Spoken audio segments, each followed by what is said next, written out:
JNTUH 4-1 BTech results రాలేదు.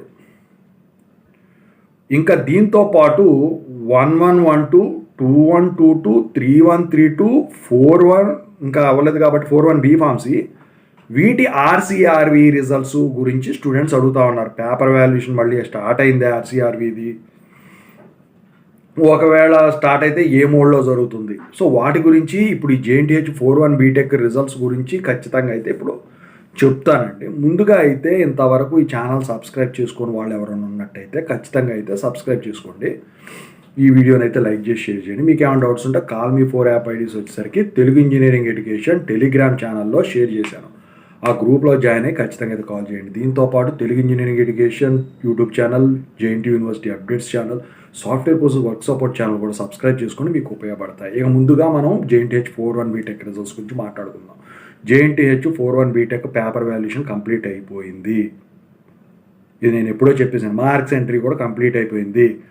Mapping with the CBT internals కూడా అయిపోయింది. మరి రిజల్ట్స్ ఎందుకు రాలేదు? నేను ఎప్పుడో ఫస్ట్లోనే చెప్పాను, బీ ఫార్మసీ బీటెక్ ఒకేసారి రావు 4-1వి. 4-1 బీ ఫార్మసీ ఫస్ట్ చెప్పాను కదా, ఇయర్ వైజ్గా ఎలా ఉందో అలాగే ఈ సంవత్సరం కూడా జరిగింది.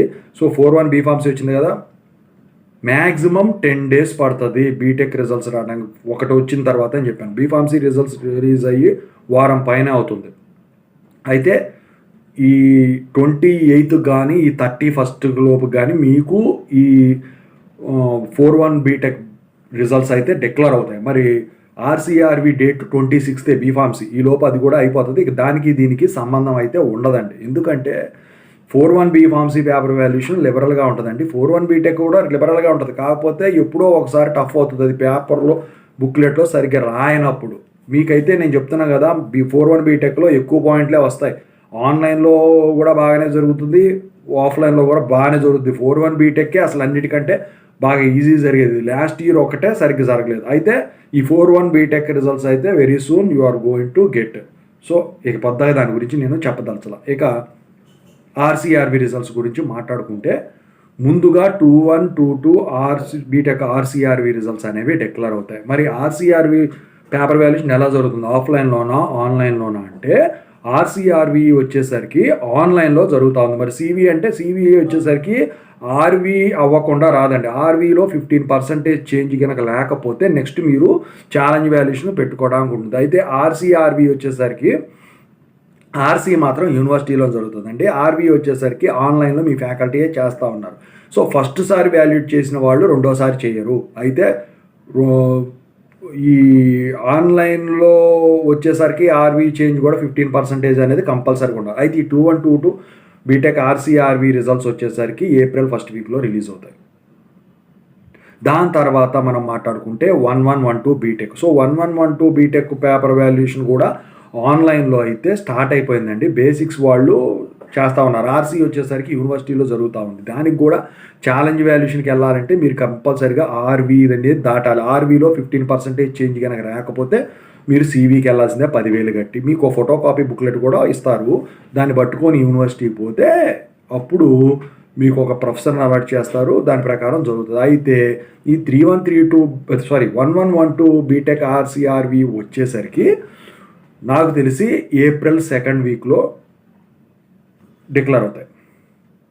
ఇక మూడోది రీసెంట్గా డిక్లేర్ అయిన 3-1-3-2 BTech results. So 3-1-3-2 BTech results వచ్చేసరికి పేపర్ వాల్యుయేషన్ బాగానే లిబరల్గా జరిగిందండి.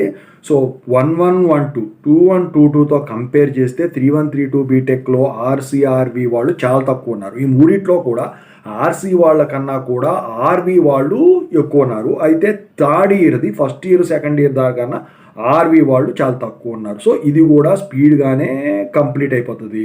అయితే 1-1-1-2 వచ్చేసరికి ఏప్రిల్ 2nd వీక్ అయితే నాకు 3-1-3-2 అని ఉంటాను మర్చిపోయి. సో ఈ 3-1-3-2 బీటెక్ ఆర్సీఆర్వి వచ్చేసరికి ఏప్రిల్ 3rd వీక్లో రిలీజ్ అవుతాయి. దాని తర్వాత ఛాలెంజ్ వాల్యుయేషన్ డేట్స్ 1 by 1 ఇస్తాడు. ఇంకా మిగిలిపోయింది 4-1 బీ ఫార్మసీ. 4-1 బీ ఫార్మసీ వచ్చేసరికి 26th వరకు ఉంది. ఇంకా పేపర్ వాల్యుయేషన్ అనేది ఆన్లైన్లో స్టార్ట్ కాలేదు. సో అది వచ్చేసరికి జరుగుతుంది. అది ప్లస్ 4-1 బీటెక్ రిజల్ట్స్ వచ్చిన తర్వాత డేట్ ఇస్తారు కదా, అది జరిగిన తర్వాత రెండిటి ఆర్సీఆర్వి ఒకేసారి ఏప్రిల్ ఎండింగ్లో కానీ మే ఫస్ట్ వీక్లో కానీ డిక్లేర్ చేస్తారు. నాకు తెలిసి మే ఫస్ట్ వీక్ దాకా పోదు. ఓకేనా? సో చాలామంది స్టూడెంట్స్ అడుగుతూ ఉంది ఇదే. ఇక అసలు ఆర్సీఆర్వీలోకి సివిలోకి వెళితే రిజల్ట్ చేంజ్ అవుతుంది. ఆర్వీలో అవ్వకపోతేనే కదా మీరు సివిలోకి వెళ్ళేది. మరి ఆర్సీ ఎందుకు? ఆర్సీ అంటే రీకౌంటింగ్ అంతే తప్ప దానివల్ల ఒరిగేది ఏముండదండి. ఎవరైనా ఇప్పుడు పేపర్ వాల్యుయేషన్ చేసేటప్పుడు ఫస్ట్ టైము పేపర్ వాల్యుయేషన్ చేసేవాళ్ళు, ఆ తర్వాత వెరిఫై చేసేవాళ్ళు కౌంటింగ్ అనేది చేస్తారు. 2 సార్లు అక్కడే కౌంటింగ్ అయిపోద్ది. అంటే ఫస్ట్ సారి మీ వాల్యుయేటర్ చేసేది కౌంటింగు, స్క్రూటనైజర్ చేసేది రీకౌంటింగ్. ఇప్పుడు మీరు పెట్టేదానికి కూడా పెద్ద చేంజ్ ఉండదు. నాకు తెలిసి ఎక్కడో 100కో 1 ఒక్క చోట ఏమైనా తప్పులు పడతాయి. అది కూడా జరగదు నాకు తెలిసి. అందుకనే చెప్పేసి దాని తక్కువ రేట్ ఉంటుంది. చాలా తక్కువ మంది ఉంటారు కాబట్టి ₹100 200. అదే ఆర్వీ అనుకోండి, ఫస్ట్ బాక్స్లో మీరు బుక్లెట్ మీద పైన బాక్స్ కింద బాక్స్ ఉంటాయి కదా, పైన బాక్స్లో ఫస్ట్ టైం వాల్యుయేటర్ చేస్తాడు, కింద బాక్సుల్లో ఆర్వీలో చేస్తారు. మరి ఛాలెంజ్ వాల్యుయేషన్ ఎక్కడ చేస్తారంటే ఛాలెంజ్ వాల్యుయేషన్కి వచ్చేసరికి యూనివర్సిటీ పిలుస్తారు కాబట్టి అక్కడ సెపరేట్గా దానికి అటాచ్ చేసేసి ఒక ఫామ్ ఉంటుంది, ఆ ఫామ్ మీద వేసేసి మీ ఎదురుగానే చేస్తారు. కానీ ఇక్కడ పేపర్ వాల్యుయేషన్ చేసేటప్పుడు మీరు దగ్గర ఉంటారు, మీరు ఎక్స్ప్లెయిన్ చేసుకోవడానికి ఉంటుంది. కానీ మీ మార్క్స్ ఎన్ని వచ్చినాయో మాత్రం అక్కడ తెలియదు. మ్యాక్సిమం తెలిసిందంటే అది మీ తెలివితేటల కింద లెక్క. ఎందుకంటే జనరల్గా ప్రొఫెసర్స్ మెంటాలిటీ ఎలా ఉంటుంది, అందరూ ఒకలా ఉండరు, సీరియస్గా ఉంటారు. ఓకేనా? సో మీరైతే నాకు తెలిసి ఆర్వీ పెట్టుకోవడం, నేను ఒకటే చెప్తున్నాను అండి ఫస్ట్ నుంచి కూడా, మీకు నమ్మకం ఉంటేనే రీవాల్యుయేషన్కి ఛాలెంజ్ వాల్యుయేషన్కి వెళ్ళండి. అంతేగాని ఏదో అరకొరగా రాశాను నేను నమ్మటం కాదు. నా బుక్లెట్ చూసిన ఫ్యాకల్టీ నమ్మాలి పేపర్ వాల్యుయేషన్ చేసేటప్పుడు. రాశానని నాకు కరెక్ట్గానే అనిపిస్తుంది. ఇప్పుడు నేను సినిమా తీస్తే నాకు నచ్చితే సరిపోదు, ప్రేక్షకులకు నచ్చాలి. సో అది ఎందుకంటే టెస్టింగ్.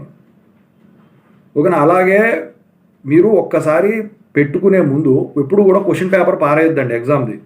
సో మీకు ఛాలెంజ్ వాల్యుయేషన్ పెట్టుకోవాలంటే బుక్లెట్ కాపీ ఇస్తారు, ఆ క్వశ్చన్ పేపరు, ఆ బుక్లెట్, టెక్స్ట్ బుక్ కానీ మెటీరియల్ కానీ ఉంటే దానికి ఆన్సర్స్ చూసుకొని నేనేం తప్పు చేశాను మధ్యలో చూసుకుంటే, మీరు కనుక 100% కాన్ఫిడెంట్గా ఉంటేనే వెళ్ళండి. మరి ప్రతిసారి ఇలా జరుగుతాడు? ప్రతిసారి కాదు. ఒక్కసారి మీరు కనుక అలా ఫోటో కాపీ తెచ్చుకొని చూసుకున్నారంటే మీరు ఏం తప్పు చేస్తున్నారో మీకు తెలిసిపోద్ది. దాన్ని బట్టి అసలు మీరు ఫెయిల్ అయ్యేది, పాస్ అయ్యేది మీకు చాలా ఇంప్రూవ్మెంట్ కనిపిస్తుందండి. నేను చెప్తున్నా కదా, టెక్స్ట్ బుక్ నాలెడ్జ్ లేనిది మీరు ఇంజనీరింగ్ అనేది గెయిన్ కాలేరు. మీరు ఎక్కడైనా పిచ్చోళ్ళే వాళ్ళు టెక్స్ట్ బుక్స్, రిఫరెన్స్ బుక్స్ అని సిలబస్ అడుగునిస్తారా? Standard books. సరే ఇప్పుడంటే స్టాండర్డ్ బుక్స్తో పనే ఉంది. టెక్నికల్ పబ్లిషర్స్, ఆ పబ్లిషర్, ఈ పబ్లిషర్ అంతా సిలబస్ ఒక దాంట్లో ఉండేది ఉంటుంది. వెరీ గుడ్, అవి కూడా మంచియే. వాటినన్నా ప్రిపేర్ అవ్వండి. చివరిలో ఇంపార్టెంట్ క్వశ్చన్స్ కావండి. మిడ్ అందరూ వచ్చేసరికి మిడ్ ఎగ్జామ్స్ బాగా వస్తున్నాయి నాకు మార్కులు, ఎండ్ ఎగ్జామ్స్ రావట్లేదు ఏంటండి అని చెప్పేసి అడుగుతున్నారు. దానికి కూడా కారణం చెప్తాను. మళ్ళీ ఇప్పుడు R18 వాళ్ళకి 1 టైం ఛాన్స్ లో పడతారా లేదా అది కూడా వాళ్ళకి వీడియో చేస్తారు. ఓకేనా?